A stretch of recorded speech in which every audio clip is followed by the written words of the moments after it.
¿Cómo están? Que Dios los bendiga. Voy a empezar con una pregunta. ¿Qué importancia tiene la Biblia en nuestras vidas? Esta pregunta sin duda está vinculada más que nada a aquellos que creemos, que somos creyentes, que somos cristianos. ¿Qué importancia le damos a la palabra de Dios? ¿Qué importancia tiene la lectura bíblica? ¿Qué tiempo de nuestra vida destinamos al estudio real, profundo? No a leer un versiculito, uno que saca, uno así lee el versículo del día, sino qué tanto pasamos con la palabra de Dios. Hay lo que se llama disciplinas espirituales y al menos hay tres fundamentales, mínimo tres fundamentales, y que son la oración, la lectura bíblica y la comunión,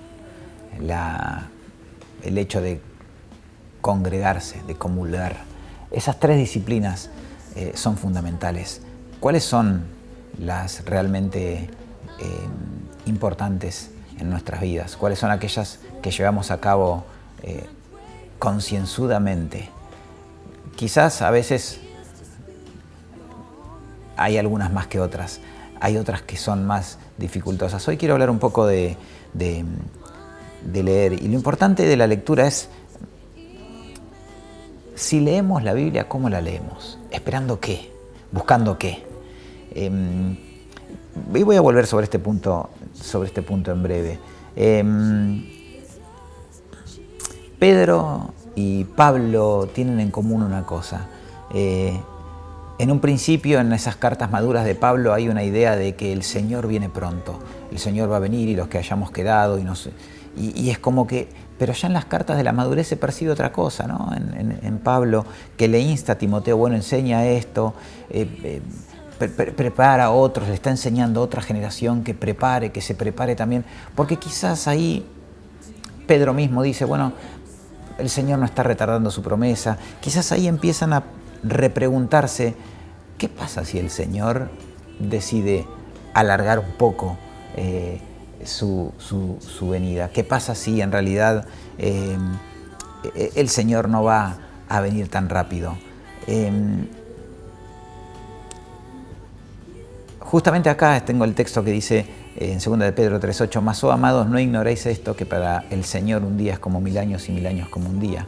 El Señor no retarda su promesa, según algunos la tienen por tardanza, sino que es paciente para con nosotros, no queriendo que ninguno perezca, sino que todos procedan al arrepentimiento. 2 de Pedro 3:8. Si el proyecto de la iglesia no es a corto plazo, sino a largo plazo, ¿qué pasa? Quizás ahí en ese punto se están empezando a preguntar, ¿qué pasa si el proyecto no es tan a corto plazo, sino más a largo plazo? ¿Qué pasa si el proyecto del Señor era que la iglesia durara 1000 años, 2000 años más? Porque estamos teniendo algunos problemas con las doctrinas, dice Pablo, porque hay algunos, pueden llegar a aparecer doctrinas extrañas, pueden llegar a aparecer doctrinas raras.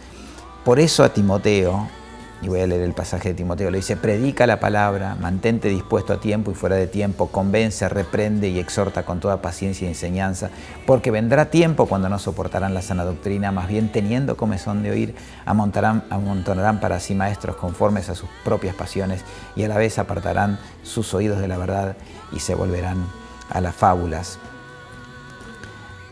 Ahí se dan cuenta que quizás el Señor tenía un proyecto más a largo plazo. Hay algo que tienen claro, tanto Pablo como Pedro, como muchos de los que escribieron y formaron parte de lo que es el canon bíblico. Tenemos que dejar esto por escrito. Tenemos que hacer lo posible de que las generaciones futuras reciban la enseñanza.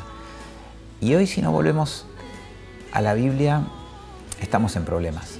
Creo que uno de los grandes problemas de la Iglesia occidental tiene que ver con la falta de teología, la falta de una teología acertada. Creo que uno de los grandes problemas que tiene la Iglesia occidental es la falta de conocimiento bíblico. Por eso hoy se ven tantos mega shows evangélicos que tristemente generan más vergüenza que otra cosa, porque hay un desconocimiento profundo de la palabra de Dios, porque hay una descontextualización completa de ciertos versículos, porque no hay una correcta hermenéutica. Y por eso a la palabra le puedo hacer decir lo que a mí se me cante, de última, si quiero. Y peor si tengo personas, si tengo feligreses o tengo cristianos o tengo pseudocristianos que no conocen la palabra. Puedo tener predicadores que solamente dicen una partecita de un versículo y hacer de eso una gran doctrina. ¿Cuál es el gran problema? Por supuesto que hay un gran problema en aquel que está diciendo lo que está diciendo, pero un gran problema en una gran comunidad cristiana que no conoce el texto bíblico y que por eso va atrás de muchos falsos maestros que nos anticipa la palabra que habrá. ¿Por qué? Por desconocimiento. Por desconocimiento perece mi pueblo, decía el Señor al pueblo de Israel. El gran desafío que tenemos con la palabra es doble. Primero, conocerla. No podemos desconocer la palabra de Dios como pueblo cristiano. No podemos. ¿Qué porcentaje de tu tiempo estás destinando a leer la palabra de Dios? ¿Qué porcentaje de tu tiempo estás destinando a estudiar la palabra de Dios? ¿Qué porcentaje? ¿Es parecido, similar al que pasás con el celular en la mano? ¿Es parecido, similar al que pasás mirando series de Netflix, HBO o lo que sea? ¿Es parecido al que pasás mirando los partidos de fútbol de la Premier League? Porque hay otras cosas que siempre son más importantes. Y después, cuando las cosas suceden muchas veces por ignorancia. Cuando tropezamos frente a conflictos de la vida o cuando no podemos darle un marco real a las cosas que nos pasan, es por desconocimiento de la palabra. ¿De qué manera me habla Dios? Me habla en la oración, por supuesto. Me habla a través de la creación, me puede hablar a través de un hermano, pero fundamentalmente me habla a través de la palabra.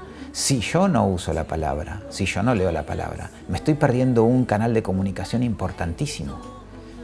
Hoy los porcentajes de cristianos que han abandonado los estudios bíblicos, el porcentaje de cristianos que ha dejado de estudiar la palabra o que no le interesa estudiar la palabra es altísimo. Nosotros en nuestra iglesia tenemos un instituto bíblico y el porcentaje que viene es mínimo. Quiero creer que es porque en sus casas pasan largas horas estudiando la palabra. ¿Qué pasa si no estudiamos sistemáticamente la palabra? Agustín de Hipona, el gran filósofo escolástico, decía, tenemos que tener en cuenta la lectio divina. Él hablaba de la lectio divina.